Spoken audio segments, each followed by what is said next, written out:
जामनेर तालुके में सुलेमान पठान की हुई निर्मम हत्या को लेकर महाराष्ट्र के मुख्यमंत्री अजित पवार को जलगांव में विभिन्न सामाजिक संगठनों की ओर से निवेदन दिया गया। निवेदन में कहा गया कि ये घटना अत्यंत दुर्भाग्यपूर्ण और समाज पर कलंक लगाने वाली है।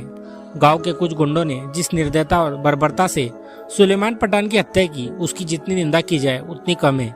साथ ही ऐसी घटनाओं की पुनरावृत्ति न हो, इसके लिए ठोस कदम उठाने की आवश्यकता जताई। संगठनों ने मांग की कि इस प्रकरण की निष्पक्ष जांच हो।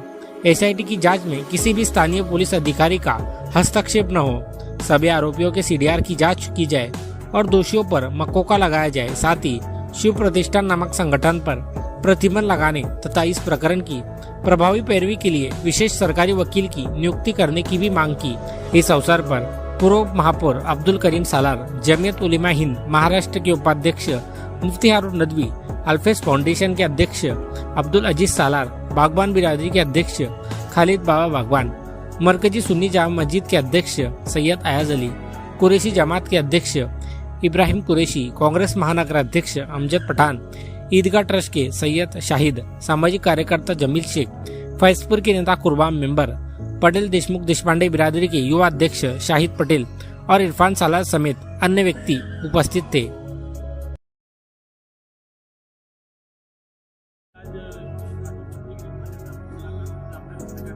जी, आज हमने जामनेर हत्याकांड जो हुआ है और जिस तरीके से बर्बरियत के साथ में उसकी निर्गुण हत्या हुई है सुलेमान पठान की, उसके ताल्लुक से हम पहले दिन से इस मामले के अंदर उसकी लाश को वहाँ ले जाने तक के मामलात के अंदर हम उनके साथ में रहे हैं।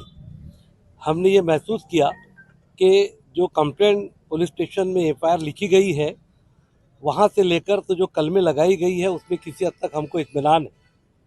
लेकिन क्योंकि उसका बाप अपने घर में लाश उसने जो लिखाया है उसमें उन्होंने ये कहा कि भाई ये 5-6 लोगों के नाम हैं और 8-10 लोग और फरार है जिनको मैं चेहरे से देख के बता सकता हूँ। उसके बाद में उसकी माँ का स्टेटमेंट हुआ। उसकी माँ ने फ़ोटो देखकर कुछ लोगों को बताया, आइडेंटिफाई किया कि इसके अंदर ये लोग भी शामिल है जो यहाँ पर लाश को ला के डाले और हमको भी मारा। थोड़ा दुर्भाग्य है कि आगे के कुछ लोगों को जिनको के फरार है जो उनको अभी तक पुलिस ने नहीं पकड़ा है। इसी चीज़ को लेके हमने आज अजीत दादा पवार को भी निवेदन दिया। अजीत दादा पवार से हमने रिक्वेस्ट की कि पूरे सीडीआर चेक किए जाए, बस स्टैंड के सामने से सोनबर्डी से लेकर तो वो कैफे जहाँ पर है वहाँ तक पुलिस स्टेशन तक के सीडीआर चेक किए जाए, किसने इस मामले को अंजाम दिया और किस तरीके से जो है तो निर्गुण हत्या की गई।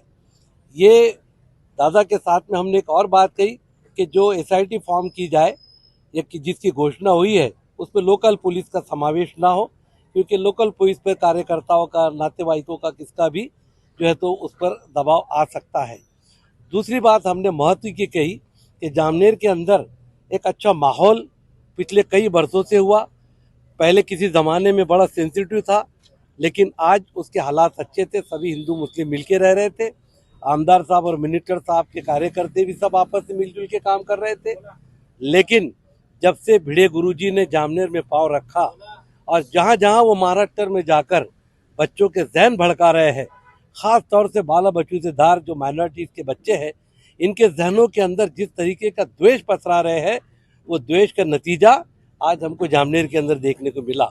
लाख कहा जाए, उसके साथ लड़की थी, वो बात कर रहा था, कैफे में कई लड़के लड़कियां बैठी थी, लेकिन क्या ये उनको अदालत और पुलिस बनने का किसी ने अधिकार दिया है?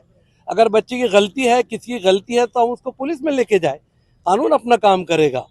और इसी बात को लेकर हमने कहा कि हमारे महाराष्ट्र में भिड़े गुरुजी की जो शिव प्रतिष्ठान के नाम से जहर फैलाने का काम चल रहा है, वो संस्था को बैन किया जाए, उस पर बंदी लाई जाए। इधर ये नहीं होता है तो शेंदूर ने बाबा साहब की उंगली को तोड़ दिया जाता है, उसका फुटेज भी मिला है। एक साजिश के तहत माहौल को ख़राब करने की कोशिश की जा रही है। और हमने हालांकि बहुत घाईगर्दी के अंदर दादा को निवेदन हमने दिया, क्योंकि उनके कार्यक्रम में वो लेट हो रहे थे। हम और कोशिश करेंगे। प्रतिभा ताई ने कहा है कि उनके साथ फुर्सत से हम आपकी मीटिंग कराएंगे, लेकिन फिर भी जाते जाते दादा ने एसपी साहब को हमारे निवेदन दे के कहा कि मैं ऑलरेडी ऊपर भी बात कर चुका हूं और अभी मैंने एसपी साहब को आप ही के निवेदन दिए हैं, कार्रवाई होगी, जो भी न्यायपूर्वक होगा हम ज़रूर करेंगे। ये मांगे हमने उनको दी।